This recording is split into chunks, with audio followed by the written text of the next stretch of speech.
Hey, this is Joe. Tonight I'm going to be working again on my CBX. I've got the engine out, I've got it on the engine stand, and I've got an engine hoist supporting it. And I'm going to remove the valve cover, and I need to go through and check all of the valves.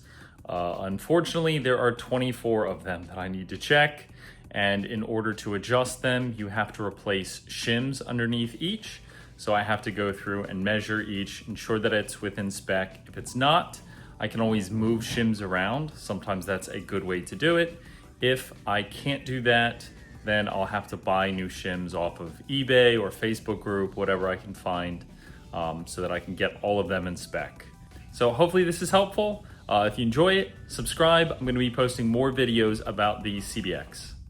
Here's the CBX engine. So it's on the engine stand, and I still have it supported by the hoist. I'm not completely confident that the angle iron stand that I built for this is gonna hold it. So while I'm working on it, just for some added protection, because I don't want this engine falling on my foot, I do have it supported here. And when I got it up on the stand, I did have the harness on the other end here, but then I realized it made more sense to put it in the middle, so I have a little more balance, and then I have one more strap that runs around just to keep the engine upright if it does fall. So I'm much more confident in this configuration. So I'll remove each one of these bolts up top, as well as the housing for the tack, and then that will give me access to all of the valves, and then I'll have to rotate the crank to get different measurements throughout.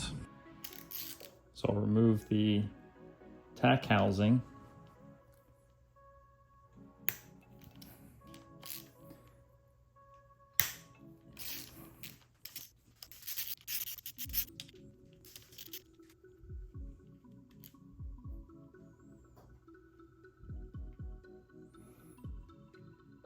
And then the tack gear will come out with it.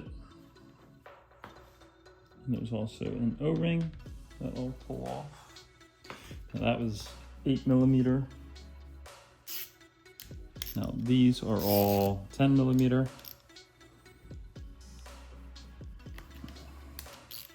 So hopefully none of these are stripped. It is easy strip these when you're tightening them down, and each one of these is screwed into the cam holders. So far good. It didn't seem like any of these had been stripped, so that's good. So now I'll get each one of these out. That will allow me to remove the valve cover. And you do want to make sure you do these all at the same time so you don't bend the valve cover.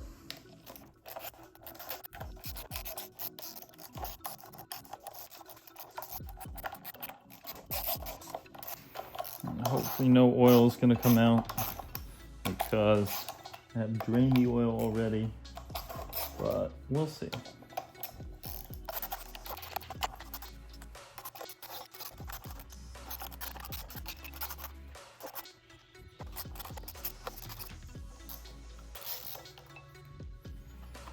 Yeah, it looks like the bottom 4 are free.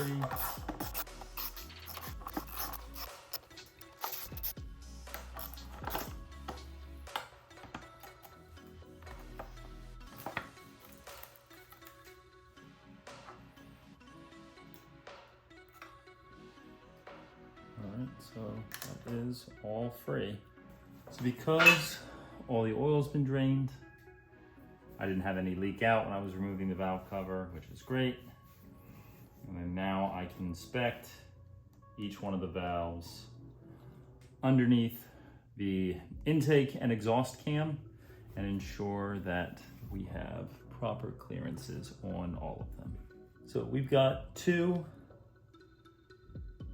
for each intake cam and exhaust cam for each one of the cylinders. So cylinder 1, 2, 3, 4, 5, 6, and I've got a little layout here So I'll be recording if they're within spec or not on each one, like this.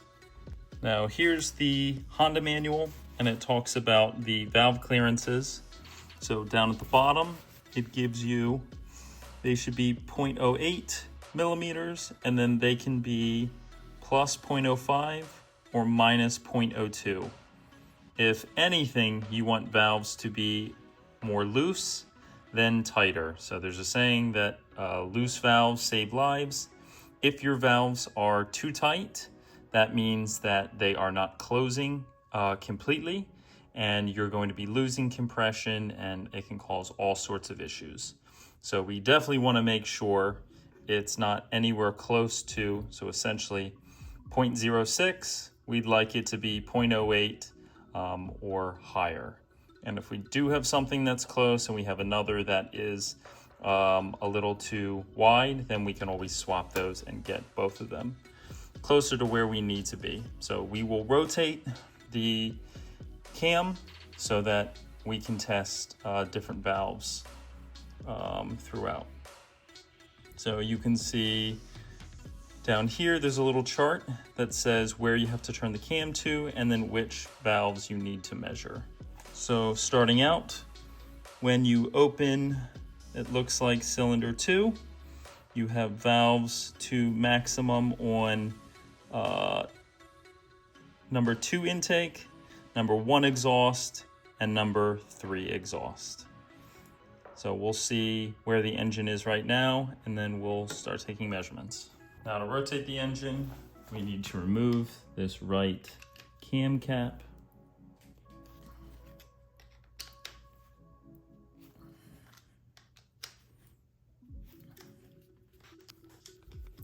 And then as we remove them, we just have to remember that there is an O-ring on this top one. And I'll also remove this gasket. We'll leave that gasket on for right now. So this is a 17 millimeter. This says to rotate the crankshaft clockwise. The engine is in neutral. So let's rotate this until we have a couple of our valves open. So now we should be able to test these valves. So you see how these lobes are pointing directly away from the engine. So now I can put a feeler gauge inside there and check those clearances. So with the feeler gauge, I need to ensure it's between 0.06 millimeters and 0.13 millimeters. So first I'm gonna slide the small one under.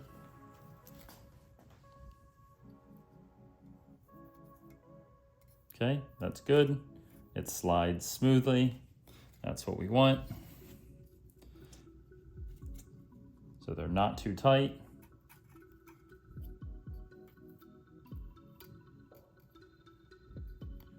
So it does look like this one is sliding a little too easily, whereas this one, it's getting stuck underneath. So this one may be a little loose,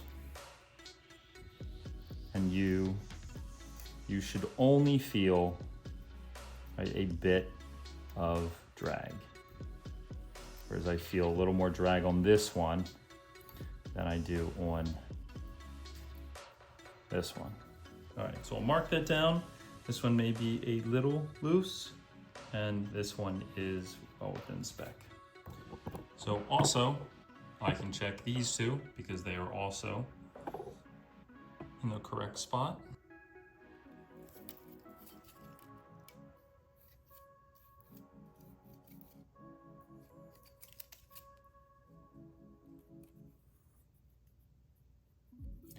So this valve is too tight. I cannot get the feeler gauge underneath,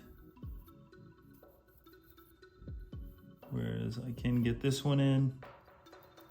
I can't get that, and obviously I can't get it under this one.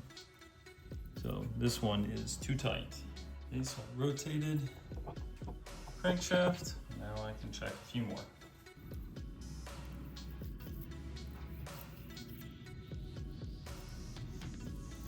Okay, that's good.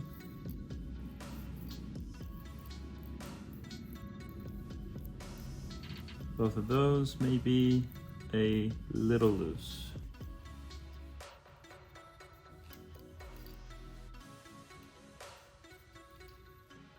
Okay, both of these are within spec, so we'll rotate it again.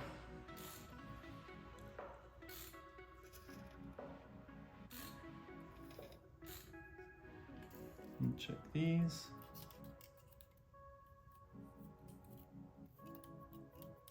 This one's too tight.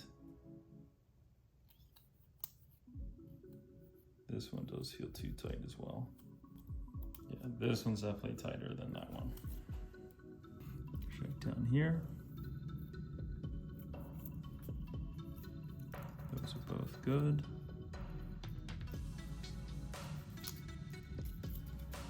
If anything, maybe a little loose. This one is in spec. This one may be a little loose. Okay, this one may be a little loose. This one feels like it's in spec. That one feels a little tight. That one feels a little tight as well. Okay, these are both in spec. They're a little close, but both in spec.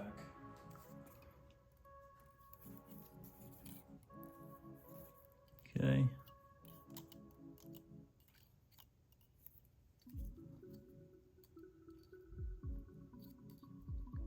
Okay. These are in spec. The last ones to test.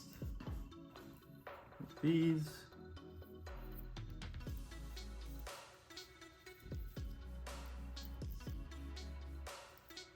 These are both within spec, maybe a little big. So I ended up flipping my paper around just because this was the way I had it angled.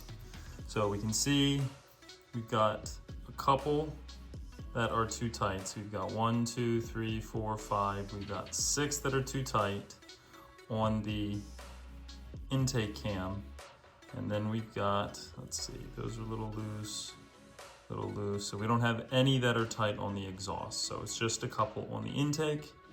So what we'll do is we'll pull off a couple of these that are too tight, we'll see what their numbers are, and then we can pull off a couple that are a little too loose and see if we can swap them and get them into spec. So we do have 1, 2, 3, 4, 5 that are a little loose.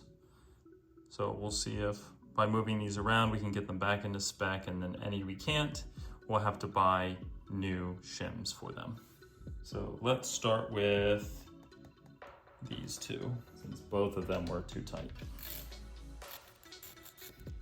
And then just to verify, since we did another rotation,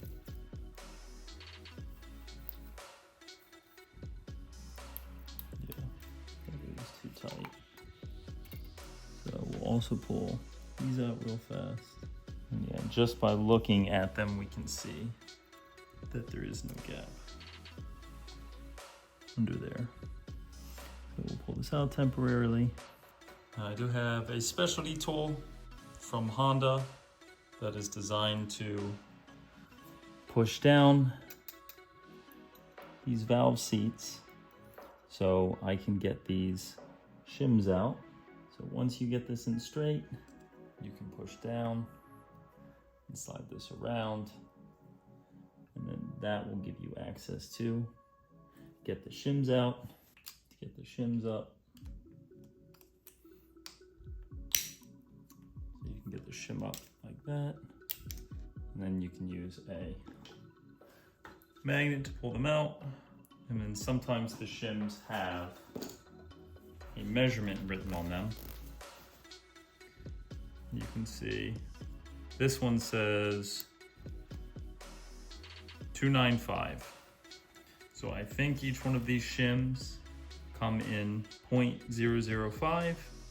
So we need, because this is too tight, we would need a lower number than 295.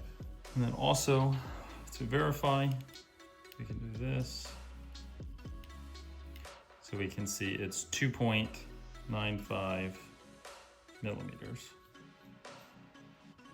So I'm gonna lower this down.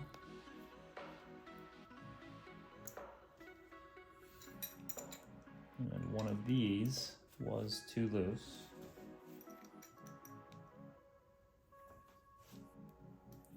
And sometimes this is a little difficult because the place where you lift these shims up needs to be moved over. Sometimes it is a little difficult to get these out if this tool is in the way.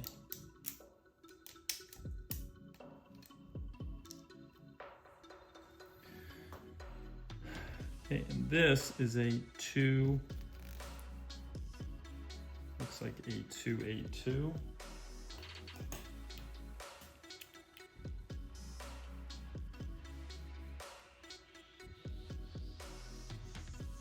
Yep, 282. So I'll try moving one of the 295 in here.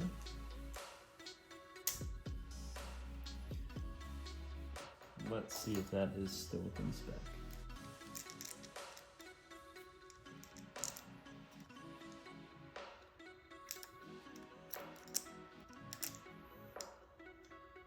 You need to make sure that these seat properly. What you can usually do if you at least get them in the ballpark and then drop them down.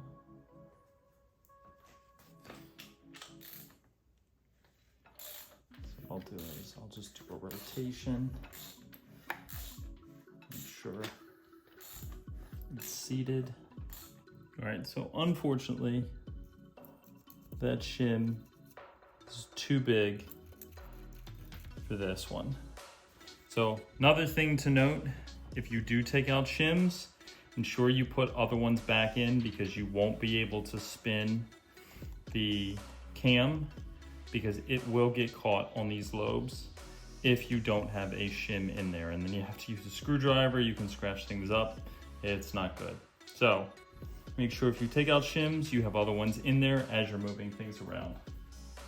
So I do have a bag of shims from previous builds. So I'm going to see if there are some smaller shims that I could use to place in here. I do have to check these shims because some of them are not marked.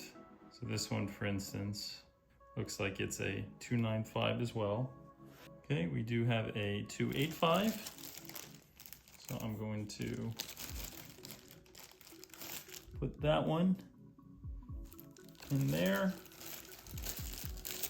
And we also have another 285, and I will put that in the other side.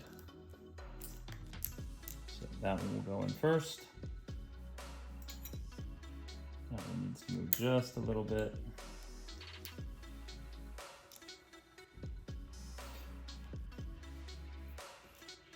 This we're in.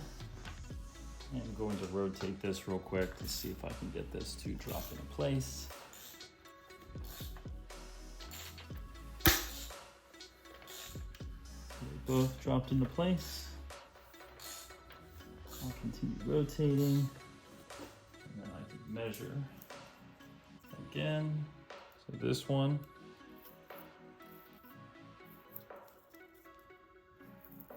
is now within spec. This one is still too tight. Since this one is still out of spec, I have a 280 here that I'm gonna swap in and see if that's better.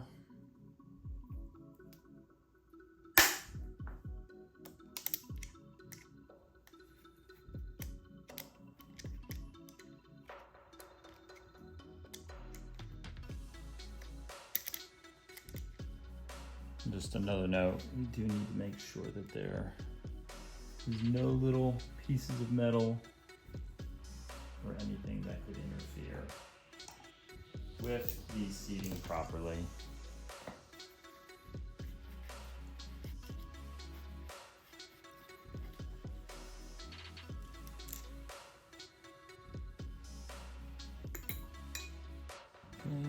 this around once. See if that's any better.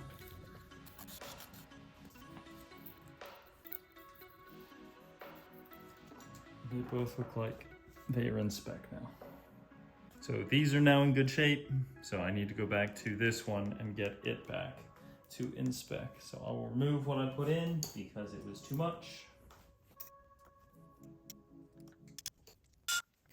So I tried putting a 295, which is too much. So I will go back.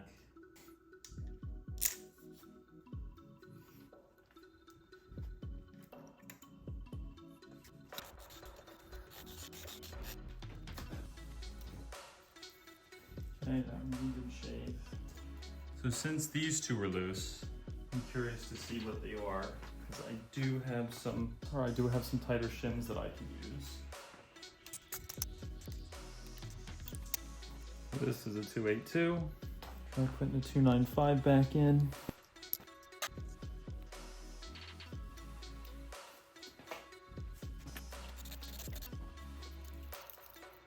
So that one's too tight. And that one's really loose.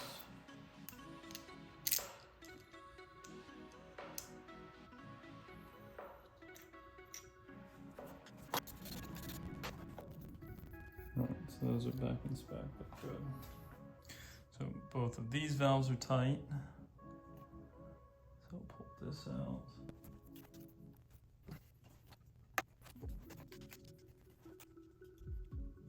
Okay, so this one looks like it was a 288. So we'll put a 280 back in there.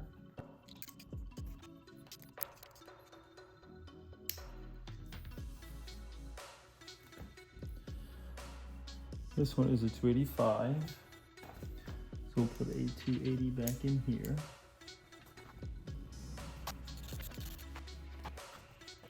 Right, both of them are in spec now. Okay, this one's too tight. This one's within spec.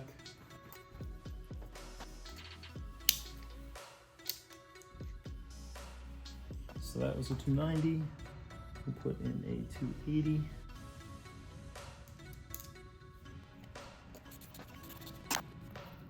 Yep, we're now within spec there. Perfect. The last one that we need to get back into spec is this one.